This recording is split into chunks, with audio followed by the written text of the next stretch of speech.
En 2025, les retraités français se trouvent en première ligne face à l'augmentation significative des dépenses de santé. Les consultations médicales, tout comme les mutuelles, voient leurs tarifs s'envoler, accentuant le poids financier sur les ménages les plus vulnérables. Depuis décembre 2024, les tarifs des médecins généralistes et spécialistes ont été revus à la hausse. Une consultation chez un généraliste conventionné coûte désormais 30 € contre 26,50 € auparavant. Les spécialistes suivent cette tendance. Une visite chez un gynécologue atteint 37 €, tandis que les psychiatres ou neurologues facturent désormais 55 €. Ces augmentations, justifiées par la revalorisation des honoraires médicaux, touchent particulièrement les retraités, qui consultent entre 4 et 12 fois par an en moyenne.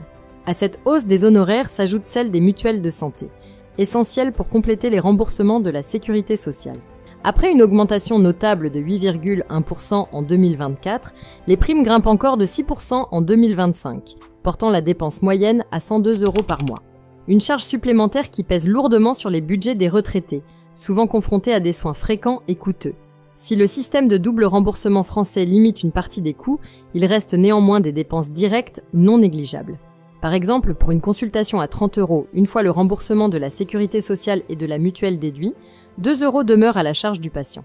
Cependant, pour les retraités sans complémentaire santé, ces frais annuels peuvent atteindre des montants significatifs. Cette situation met en lumière les défis croissants d'un système de santé de plus en plus coûteux. Bien que les pensions soient revalorisées pour suivre l'inflation, elles ne suffisent pas toujours à compenser ces hausses.